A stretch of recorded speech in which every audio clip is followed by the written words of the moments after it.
नमस्कार, मैं अनुराधा आप सभी दर्शकों का बहुत बहुत स्वागत करती हूं कार्यक्रम आयुर्वेदिक विज्ञान में। दर्शकों, मेरे साथ स्टूडियो में मौजूद हैं वैद्य संजीव भारद्वाज जी, जो लगातार आपको बता रहे हैं कि किडनी की समस्या क्यों होती है, अगर होती है तो आयुर्वेदिक आधार पर उसका ट्रीटमेंट कैसे हो सकता है। अगर आपके जीवन में भी ये समस्या है तो तुरंत संपर्क करिए, नंबर्स निरंतर आपकी टीवी स्क्रीन पर फ्लैश हो रहे हैं।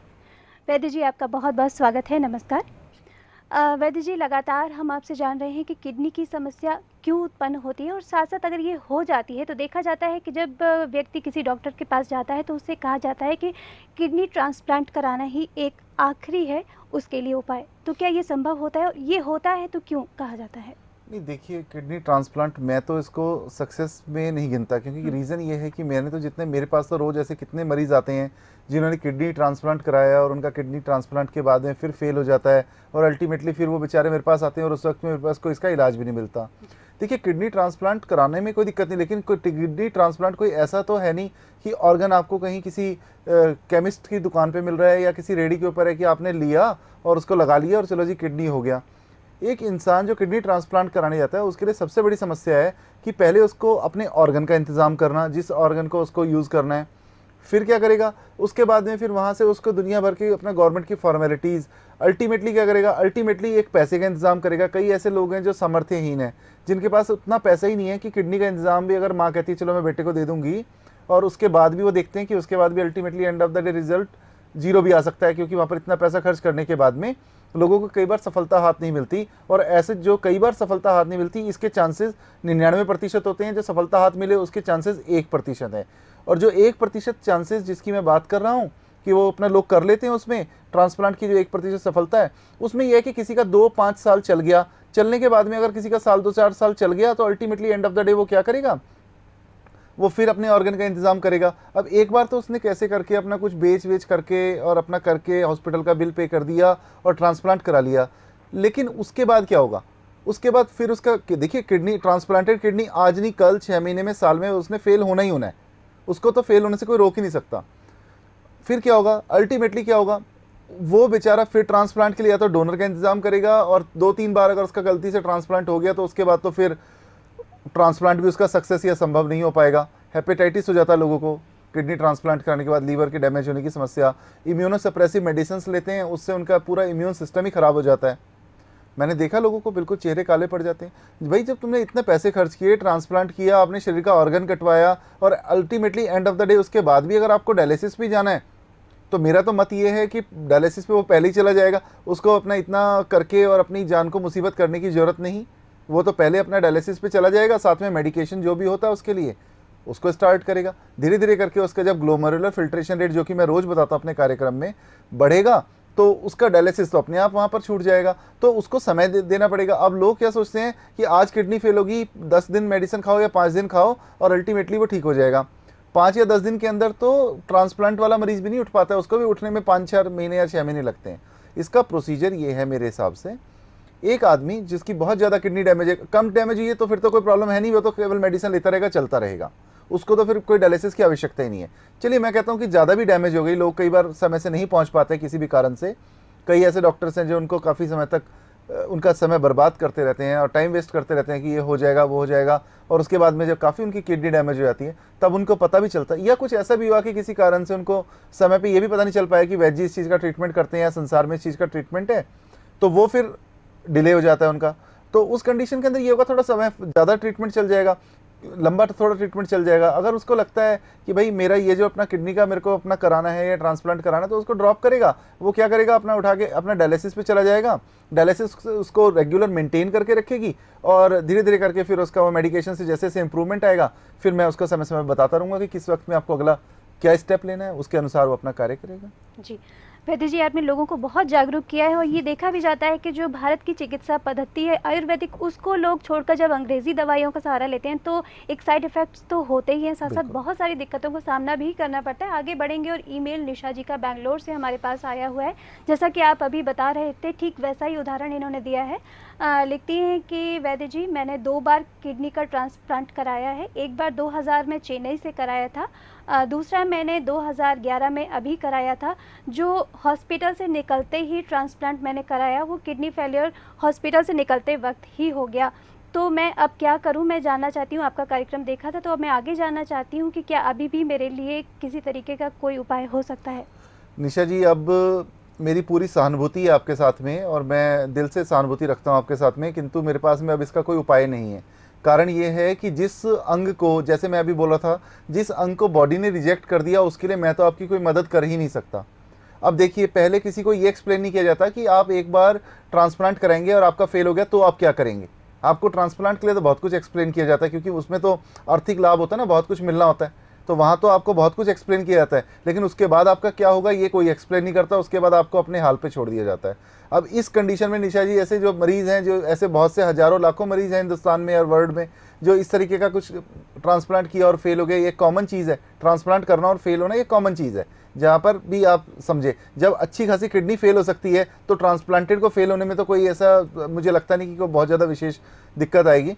तो ये कॉमन चीज़ है और देखिए पूरे वर्ल्ड के अंदर लोग इससे ग्रस्त हैं और उनको इस तरह की सलाह देके उन बेचारों को एंड ऐसे कगार पे पहुंचा दिया कि 2000 में उस लड़की ने किडनी फेल हुई, उसने ट्रांसप्लांट कराई और फिर उसके 10-5 साल 2 साल 4 साल के बाद में फिर उसकी किडनी दोबारा से फेल हो गई और वो जो ओटी से भी बाहर नहीं निकल पाई। देखिए, एक टर्मिनोलॉजी बड़ी हमारे यहाँ पे कमाल है। हिंदुस्तानियों को तो ऐसे समझते हैं जैसे बिल्कुल उनको कुछ अकल ही ना हो। एक आदमी का ट्रांसप्लांट हुआ, ट्रांसप्लांट उसका किसी कारण से फेल हो गया, तो उसको अगर वो ऑपरेशन थिएटर से बाहर आ गया, उसको बोलेंगे पोस्ट ऑपरेटिव कॉम्प्लिकेशन। उसको ये नहीं बोलेंगे कि हमारा ट्रांसप्लांट अनसक्सेस रहा, उसको अपनी सक्सेस रेट में गिन लेंगे कि ओटी के अंदर हमारी किडनी, अरे इतना तो एक आदमी का गला काट दो, मुर्दा हो, वो भी 2-4 मिनट तो तड़पता है। अगर 10 मिनट बाद वो अगर वो आप बाहर आके फेल हो गई क्योंकि किसी बैक्टीरियल इन्फेक्शन की वजह से होगी, जी पोस्ट ऑपरेटिव कॉम्प्लिकेशन है, ट्रांसप्लांट तो आपका सक्सेस था। ये तो इनकी सक्सेस रेट है। तो क्या आदमी ट्रांसप्लांट कराएगा? और क्या उसका बेस ही नहीं है ना, किस लिए ट्रांसप्लांट कराएगा? उसका बेस ही नहीं है। वो बेचारा ट्रांसप्लांट करा रहा है, उसको ये नहीं पता कि मैं इतने पैसे खर्च करके किडनी लेकर, डोनर लेके अल्टीमेटली ओटी से भी बाहर आऊँगा कि नहीं आऊँगा। तो फिर मेरा तो वहीं पर वही सजेशन आता है कि भैया जी, ये तो इससे ज़्यादा बेस्ट तो ये है, बहुत ज़्यादा वर्सन कंडीशन है तो आप अपना डायलिसिस करा लो, धीरे धीरे करके आपकी चिकित्सा अपना चलती रहेगी। अगर आपका रीनल स्कैन डीटीपी पहले करा लेंगे, हर तीसरे महीने के अंदर उसको परफॉर्म कराएंगे, अगर उसके अंदर चेंजेस आते हैं तो आपकी समस्या का समाधान धीरे धीरे करके हो जाएगा। दुनिया के लोगों को, और अब तो ये मैंने वैज्ञानिक रूप से सिद्ध कर दिया कि किडनी अगर एक बार खराब हो जाती है तो वो किडनी ठीक हो सकती है। इसके मेरे पास में 100 से ज़्यादा 200 से ज़्यादा उदाहरण है। तो अब तो इस पर कोई इफ एंड बट और क्वेश्चन मार्क रहा ही नहीं ना। जो क्वेश्चन मार्क वाली स्थिति थी जब हमारे पास में वैज्ञानिक रूप से तथ्य नहीं थे, तो लोगों को समझा दिया जाता था कि इसे नहीं है, ये है, वो है। देखिए, मेरे को एक कहावत है, कुएं का मेंढक होना, ये बड़ी ध्यान आती है। कुछ लोग होते हैं कुएं के मेंढक होते हैं, वो उनको केवल जो कहा गया या समझाया गया वो उसी दायरे में घूमते रहते हैं। उनको ये पता ही नहीं कि इसके बाहर कितनी बड़ी विशाल दुनिया है। तो जब वो सच्चाई का सामना करते हैं तब उनको पता चलता है कि अच्छा, ये भी हमारे संसार के अंदर तथ्य उपलब्ध है। नहीं, जहां आप जाइए वो कहेंगे ट्रांसप्लांट करा लो, ये करा लो, कोई आपको सही रास्ते वाली सलाह कोई नहीं बताएगा। जिसके अंदर आप आज करा लो, 5-4-10 लाख रुपए खर्च कर दो और उसके बाद आप घर जाओ, उसके बाद आपसे नमस्ते भी नहीं है। ऐसी सलाह देने वाले तो बहुत मिल जाएंगे आपको हिंदुस्तान में। जी वैद्य जी, आगे बढ़ेंगे। अनिल सिंह जी छत्तीसगढ़ से, जान लेते हैं उनका क्या सवाल है। जी अनिल जी, बहुत बहुत स्वागत है। नमस्कार। नमस्कार जी नमस्कार। हाँ सर, मेरे मतलब दाल में गठन जैसे लगभग 8 से 9 माह हो गए हैं। सर, आपकी आवाज़ साफ नहीं आ रही, क्या कह रहे हैं? जी, मैंने बायोप्सी करवाया उसको। बायोप्सी कराया? अच्छा, गाल में आपने? जी जी जी सर। हाँ, हाँ। बायोप्सी में डिस्प्लास्टिक चेंजेस आ रहे थे। अच्छा कैंसर नहीं आ रहा है, डिस्प्लास्टिक चेंजेस आ रहे हैं। अच्छा, तो उसके अंदर क्या फाइब्रोसिस के चेंजेस हैं या सेक्रोसिस है, नेक्रोसिस है, क्या चीज़ आई है उसके अंदर? कुछ नहीं सर, बस उसमें डिस्प्लास्टिक चेंजेस हो दिया है। अच्छा, डिस्प्लास्टिक चेंज। तो उसमें आप ये बताइए, मैलिग्नेंसी तो नहीं है? नहीं सर, मेरे को नाट भी है। ठीक है, मैलिग्नेंसी नहीं है तो फिर देखिए ऐसा है, वैसे तो अगर मैलिग्नेंसी भी हो तो चिकित्सा तो हम लोग उसकी भी करते हैं। मैलिग्नेंसी जिन लोगों को हो जाती है, अगर कैंसर के सिम्टम है तो वहाँ भी हो जाती है, पर एक नॉर्मल अगर सपोज करो वहाँ पर अगर चेंजेस भी हैं तो उन चेंजेस का भी आपका ट्रीटमेंट हो सकता है। किसी भी कारण से आपके सार्कोइडोसिस हो गया, ऐसा मान के चलते हैं, बिनाइन अगर वहाँ पर आपके टिश्यूज़ डेवलप हो रहे हैं तो उनका भी ट्रीटमेंट हो जाता है। उसके लिए आपको भाई जी एक काम करना है, आपको एक टेस्ट होता है, उसका नाम होता है ब्लड का ACE। उस टेस्ट को आप करा लीजिए और कराने के बाद आप मुझसे मिल लीजिए। मिलने के बाद जब भी आप मिलेंगे तो उसके अकॉर्डिंगली मैं आपकी चिकित्सा स्टार्ट करूंगा और मुझे उम्मीद है भगवान की कृपा से बहुत जल्द से जल्द 2-4 महीने में इसका समाधान आपको मिल जाएगा। तो उसके लिए थोड़ा समय तो लगेगा और आपको आना भी पड़ेगा, लेकिन आने से पहले आप ये ACE टेस्ट जब करा लेंगे तो उसके बाद आपका समय बर्बाद नहीं होगा, आप मेरे पास आके तुरंत चिकित्सा शुरू करा सकते हैं। दूसरा, एक बात मैं लोगों को ये भी कहना चाहूँगा, लोगों को नोड्यूल हो जाते हैं, कैंसर हो जाते हैं। एक बात मेरी समझ में नहीं आई मैडम, पीछे मैंने अखबार में काफ़ी पढ़ा कि रेडिएशन जो होता है उससे कैंसर हो जाता है, कि मोबाइल बहुत रेडिएशन वाले आ रहे हैं, इनसे कैंसर हो जाता है, मोबाइल के टावर से कैंसर हो जाता है। और जब किसी को अगर कैंसर हो जाए तो हमारे चिकित्सा के नाम पे उसको रेडिएशन दिया जाता है। मुझे आज तक ये चीज़ समझ नहीं आई कि रेडिएशन से कैंसर होता है या रेडिएशन से कैंसर ठीक होता है। जो खुद अपने आप में इतना पजल है अपने ट्रीटमेंट के मामले में, वो क्या आपको मदद करेंगे?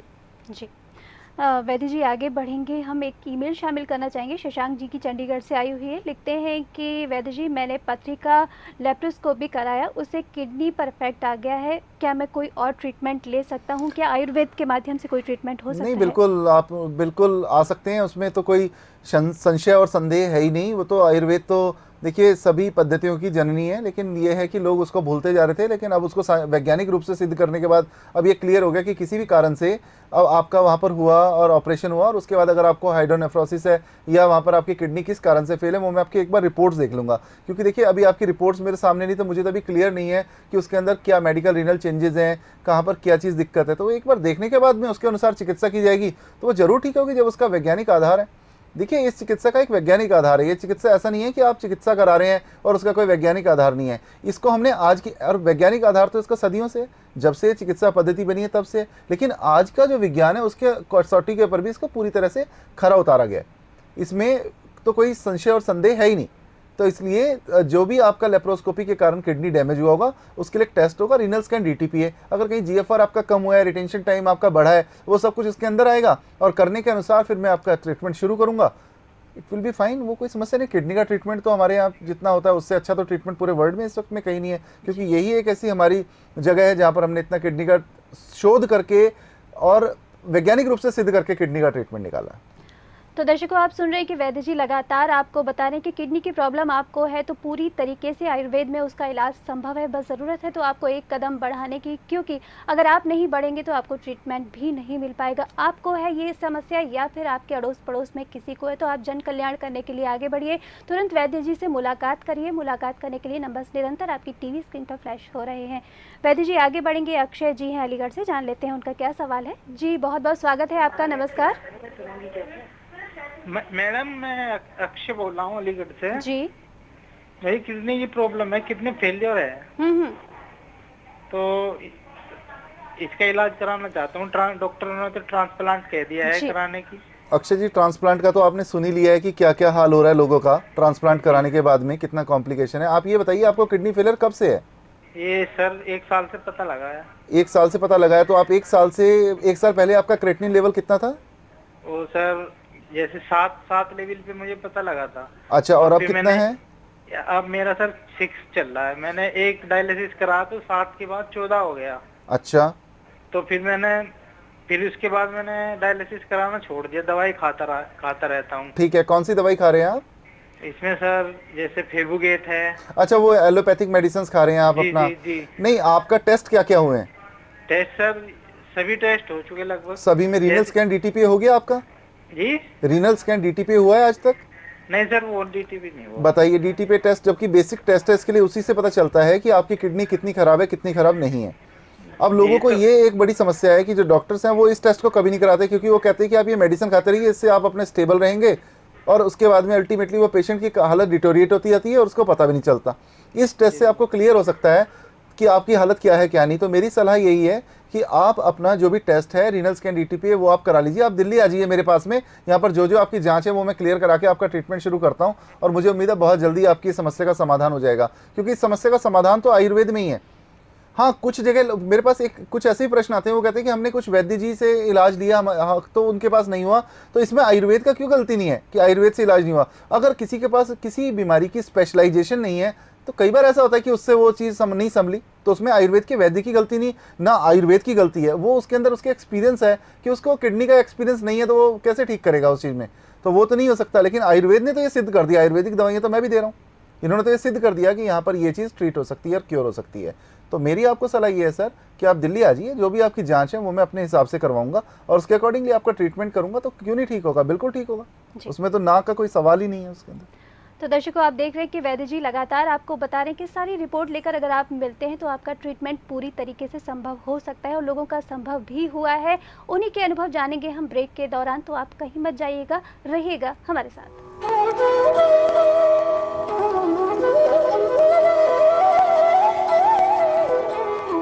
पेशेंट का नाम क्या है? पेशेंट का नाम श्री रामरती है। रामरती है। हाँ जी। अच्छा, वाइफ है आपकी? वो मेरी वाइफ है जी। अच्छा अच्छा, क्या दिक्कत थी और उनको? सर उन्हें जो है जी, उनको डॉक्टर ने बताया कि किडनी फेल हो गई। अच्छा। और उन्होंने बताया कि ये टेस्ट करवाया। हाँ हाँ, 9.4। अच्छा। संजीव भारद्वाज जी हैं। हाँ जी हाँ जी।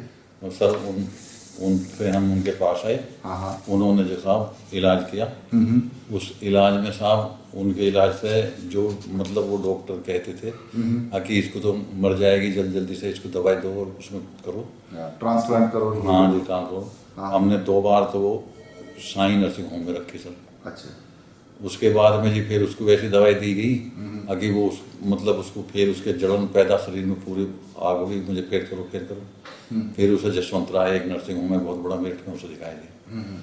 उसमें जाएगा जी 2-1 दिन में भी डॉक्टर बोले कि इसका तो डायलिसिस होगा। अच्छा। हम जो है जी आपके यहाँ संजीव भारद्वाज जी के पास आए सर। उन्होंने जो है जी हमें दवाई दी, हमने वो जो है दवाई चालू कर दी उनकी। मेरा नाम महावीर सिंह है जी। हाँ जी। पानीपत हरियाणा का रहने वाला हूँ जी मैं जी। ठीक है, तो क्या रोग था आपको?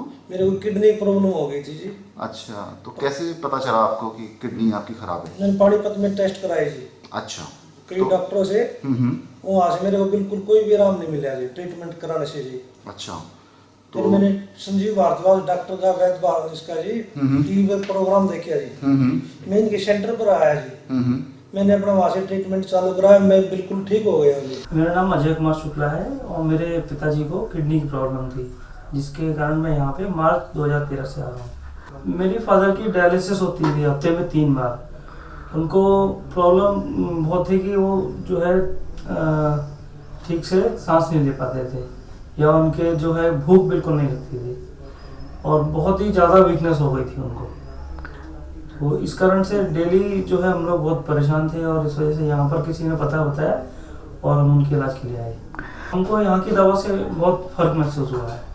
उनकी जो दैनिकचर्या है जो पहले के मुकाबले आज बहुत अच्छी है। हमको ये फर्क जो डॉक्टर साहब ने रिपोर्ट स्कैन कराने DTP स्कैन कराने को बोला था, हमने एक स्कैन जो है अप्रैल के महीने में कराया था और दूसरा स्कैन जो है इसी महीने कराया है।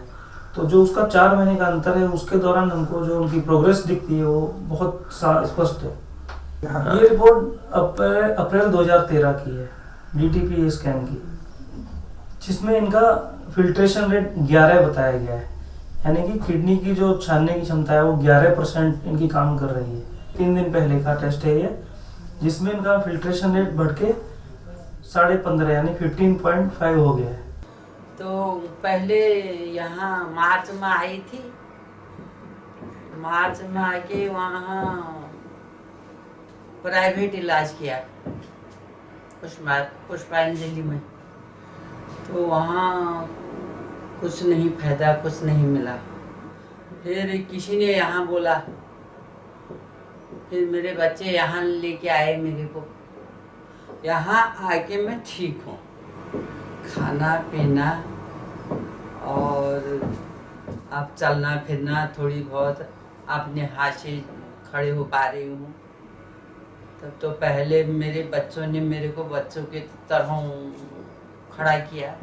पेशाब में मेरे खून गिरता था, खून ही निकलता था पेशाब में, तो वो बंद हो गई 15 दिन के दवाई खाने से। मेरा नाम हरीश सिंघल है, मैं दिल्ली का ही निवासी हूँ। मेरे बेटे को किडनी में कोई प्रॉब्लम हो गई थी, तो मैंने टीवी में देखा तो मुझे पता चला डॉक्टर संजीव भारद्वाज जी का, तो अपने बेटे को मैं यहाँ लेकर आया। पिछले 4 महीने से मैं इलाज करा रहा हूँ और इस वक्त मेरे बेटे की जो रिपोर्ट्स हैं ऑलमोस्ट नॉर्मल है। पहले ये सर्दियों में दिक्कत थोड़ी सी हुई थी, उसको खारिश जैसी। तो उसको हमने जब चेक कराया तो पता चला कि उसके दोनों गुर्दों में दिक्कत है। तो डॉक्टर साहब के पास में लाया और यहाँ इलाज कराने के बाद मुझे पहले 15 दिन बाद ही मुझे आराम महसूस हुआ। मेरा बेटा अभी ऑलमोस्ट सब कुछ खा रहा है और ठीक तरीके से चल रहा है। मैंने पैथोलॉजिकल जो टेस्ट कराए थे उसमें उसके जो यूरिया, यूरिक एसिड और क्रिएटिनिन जो मेन फंक्शन होते हैं किडनी के, वो उसके बढ़े हुए थे सभी, और आज की तारीख में सारे टेस्ट नॉर्मल हैं। विपिन गंडोत्रा मेरा नाम है, मैं जम्मू से आया हूँ। हमें किडनी की प्रॉब्लम हुई थी, हम अप्रैल से यहाँ पे ट्रीटमेंट ले रहे हैं। हमें टेस्ट करने के बाद हमें बहुत फ़र्क नज़र आ रहा है कि अपने आप को भी महसूस हो रहा है कि हमें कुछ रिलीफ मिल रही है। लास्ट टाइम जो था उसका और आज का बहुत फ़र्क है। हाँ, जो लास्ट टाइम हमने करवाया था उसमें हमारा 30 आया हुआ था, और जो अब आपकी नई रिपोर्ट जो आज करवाई हुई है उसमें हमारा 42 का निकला हुआ है। इससे ये इम्प्रूवमेंट होने की वजह से, दवाई खाने की वजह से हमें बहुत इम्प्रूवमेंट हुई है। मुझे जब पता चला कि अल्ट्रासाउंड कराने के बाद कि लेफ्ट हैंड साइड का किडनी बहुत छोटा है, तो मैंने टीवी पे देखा डॉक्टर संजीव सर को, और वो जानने के बाद मैं यहाँ पे पिछले 4 महीने पहले आया। मैंने पहले अपनी रिपोर्ट कराई थी, उसके जो रिपोर्ट के स्कैन्स आए थे उसमें पता चला था कि मेरा जो किडनी था वो 50% था, और अब मैंने चेकअप कराया वो नॉर्मल हो चुका। मेरा रीनल DTPA स्कैन हुआ था, जो पहले स्कैन आया था उसका था लेफ्ट हैंड साइड का 7.90 और राइट हैंड साइड का 54.60 था। और उसके बाद जब मैंने अपना लेटेस्ट चेकअप कराया तो उसमें वो बढ़ के हो चुका है ऑल इन ऑल 7130। नाम क्या है आपका? दीननाथ। अच्छा, दीननाथ। कहाँ से हैं? हिमाचल प्रदेश, डिस्ट्रिक्ट कांगड़ा। कांगड़ा। अच्छा, किस चीज़ की प्रॉब्लम है आपको? मेरे किडनी की प्रॉब्लम थी। कब से थी सर? कब से? मतलब 6 महीने हुए। 6 महीने से है आपको? अच्छा, आपका डायलिसिस चल रहा था? हाँ जी। कितनी बार हुआ है? 12 बार। 12 बार डायलिसिस हुआ। कहाँ पर हो रहा था? Mohali IV hospital. IV hospital Mohali. तो क्या परेशानी क्या आ रही थी जब आप डायलिसिस कराने गए? मतलब किडनी की मतलब काफ़ी मतलब प्रॉब्लम आ गई थी। अच्छा, उल्टी वगैरह? उल्टी आ जाएगी। अच्छा। और खाना नहीं पच रहा था। अच्छा, खाना नहीं पच रहा था इसमें आपको। ठीक है, तो अब आपको खाना पच रहा है? हाँ जी। रिपोर्ट में आपके कोई इम्प्रूवमेंट आई है? हाँ जी। पहले रिपोर्ट आपकी क्या थी? पहले रिपोर्ट थी मेरी 7.52। फिर उसके बाद? दूसरी रह गई 2.39। अच्छा। और तीसरी रह गई 1.23।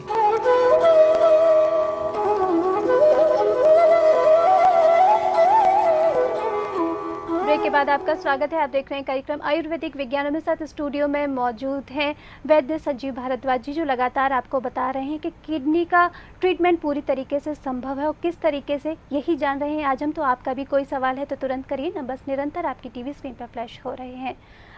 वैद्य जी आगे बढ़ेंगे और हमारे पास ईमेल आया हुआ है मोहन जी का कोलकाता से। लिखते हैं कि वैद्य जी, मैं 5 साल का एलोपैथिक ट्रीटमेंट करा चुका हूँ। किडनी फेलियर हुई थी, उसके लिए मेरा क्रेडनिन लेवल 1.9 था, जो ट्रीटमेंट के बाद 8.9 हुआ। लेकिन लगातार डॉक्टरों की चक्कर लगाने के बाद भी और पूरा ट्रीटमेंट करने के बाद भी किडनी फेलियर दोबारा से हो गया। क्या अब मैं दोबारा ट्रांसप्लांट करा सकता हूँ? ओके, नहीं देखिए, ट्रांसप्लांट तो चाहे आप 50 बार करा लीजिए, उसका कोई है ही नहीं, उसका कोई यूज़ ही नहीं है। मतलब वो ट्रांसप्लांट तो किसी, वो तो मैंने पहले भी प्रश्न में पहले भी एक ऐसा देखिए, दूसरा आज ही के कार्यक्रम में दूसरा ईमेल आ गया जो ट्रांसप्लांट कराया और वो ट्रांसप्लांट फेल हो गया। लोगों को बिल्कुल गलत सलाह है। ट्रांसप्लांट तो मैं बोलूँगा बिल्कुल गलती से भी ना कराएं। ट्रांसप्लांट कराना तो अपने पाँव पे कुल्हाड़ी मारना है। जो थोड़ी बहुत आपकी संभावना है ठीक होने की, वो भी आपकी आप जीरो हो जाएंगी। अपने हाथ से किसी दरवाजे को बंद करना और ट्रांसप्लांट कराना, वो दोनों एक ही चीज़ हैं, उसके अलावा कुछ नहीं। देखिए, अब उन्होंने बताया 1.9 क्रेटिनिन था, 8.9 हो गया।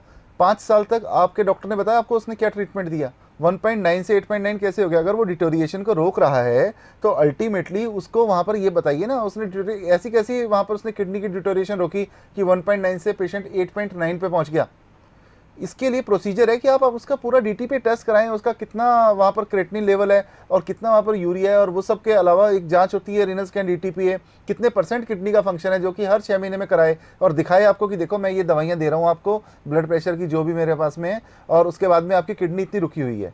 देखिए ये मान के तैयार नहीं है कि इनके पास में किडनी का फेलियर का ट्रीटमेंट नहीं है। पेशेंट को इतना झुलाते हैं कि बेचारा 1.9 से 8.9 हो गया, फिर ट्रांसप्लांट कर दिया, वो फेल हो गया, अब वैद्य जी ने भी हाथ जोड़ दिया कि भाई मेरे पास उसका इलाज नहीं है। तो अब बताइए इस कंडीशन में उसको कर दिया कि उसके पास अब कोई इलाज नहीं है। अब जो ये कलकत्ता से आप बता रहे हैं जिनका, अब इनके पास अब मेरा तो ऑप्शन 0 ही हो गया। जब ट्रांसप्लांट करा लिया, बॉडी ने रिजेक्ट कर दिया, तो अब वहाँ तो कुछ है ही नहीं। ऐसा सुन के मेरे को कई बार बहुत दुख भी होता है, मतलब लोगों के साथ में किस तरह का देखिए खिलवाड़ किया जा रहा है कि वो बेचारा किस कंडीशन के ऊपर पहुँचा, किस कंडीशन पर पहुँचा दिया। चलिए जो भी एनी हाउ, अब फिलहाल तो उसका अब कोई देखिए ऑप्शन मेरे पास में है नहीं। मेरे पास में तो आपको ये बताना चाहता हूँ, अगर आपका किसी भी कंडीशन के अंदर जैसी स्टार्टिंग हो तो बस समय बर्बाद नहीं करना इमीडिएटली। ये नहीं कि इधर उधर अपना टाइम पास करते रहो और ultimately end of the day निष्कर्ष आपको 0 निकले। तो 0 निष्कर्ष लेना है, फिर तो आप टाइम पास कर सकते हो, टाइम आपका है, शरीर आपका है, तो उसमें तो मैं कुछ कर नहीं सकता। किंतु अगर प्रॉपर तरीके से अगर आपने करना है तो फिर तो आपको देखिए ये ट्रीटमेंट यही लेना पड़ेगा, इसके अलावा और कोई चारा है ही नहीं। तो दर्शकों आप भी बिल्कुल देर ना करें, अगर आपको किडनी संबंधी कोई भी समस्या है तो तुरंत वैद्य जी से संपर्क करें। नंबर्स निरंतर आपकी टीवी स्क्रीन पर फ्लैश हो रहे हैं। वैद्य जी आगे बढ़ेंगे, युधिष्ठिर जी हैं उड़ीसा से, जान लेते हैं उनका क्या सवाल है। जी आपका बहुत बहुत स्वागत है, नमस्कार। जी नमस्कार जी। वो मेरे पिताजी का क्रिएटिनिन अभी 1.9 था अभी 2 साल पहले, अभी 4.5 हो गया है और यूरिया भी 82 हो गया है। भाई जी बताएं आप कहाँ से ट्रीटमेंट ले रहे हैं? कम नहीं हो सकता। कोई बात नहीं, उनको बोलने दो सर, जब तक ऊँट पहाड़ के नीचे नहीं आता तब तक वो ऐसी बातें करता है, उसको अपने से बड़ा कोई नजर नहीं आता। आप ये बताइए कि जो आपका 1.9 से 4.5 हुआ, अभी आप कौन सा ट्रीटमेंट ले रहे हैं? अभी वो एलोपैथी, वो डुटल्फा नेफ्रो के वो टेबलेट खा रहे हैं। बस अब बताइए, आपने उससे पूछा कि भाई साहब आपने मेरे को मेडिसिन दे रहे हो, मेरी किडनी उसके बाद भी कैसे खराब होती जा रही है? उसको पूछना तो चाहिए आपको, पूछो तो सही जरा उसको कि जब आप मेडिसिन दे किस बात की रहे हो? आप 5-4 साल से मेडिसिन दे रहे हो, सब लोगों के साथ ऐसा ही है युधिष्ठिर जी। इसमें कोई एक आप अकेले इसके विक्टिम नहीं है, इसका विक्टिम पूरा समाज है। सब लोगों को ऐसे ही करना है उन्होंने। आप एक काम कीजिए, अपने अब कोई दिक्कत नहीं है, आपने पिताजी का रीनल स्कैन डीटीपी आपका कराना पड़ेगा। अगर चलने में असमर्थ नहीं है तो उनको दिल्ली ले आइए, और असमर्थ है तो आप उड़ीसा में रहते हैं, उसके आसपास कलकत्ता पास पड़ता है आपके? जी कलकत्ता पास पड़ता है। क्या चीज़ पास पड़ती है उड़ीसा के? जी यहाँ से 200 किलोमीटर होगा। तो 200 होगा तो वो नज़दीक पड़ेगा आपको। तो कलकत्ता के अंदर रीनल स्कैन डीटीपी की फैसिलिटी है, किसी भी अस्पताल में जाके रीनल स्कैन डीटीपी अपना करा लीजिए, और उसकी रिपोर्ट लेके अगर पिताजी को परेशान नहीं भी करना चाहें तो आप दिल्ली आ जाइए। फिर उसके बाद में उनकी रिपोर्ट्स के अकॉर्डिंगली मैं चिकित्सा करूंगा। फिर कब कब कौन कौन सी जांच करानी है, किस तरह से उनका क्या करना है, वो मैं फिर बताऊंगा। इसके अब जितना आपने धोखा खा लिया, इसके बाद खाने की आवश्यकता नहीं है।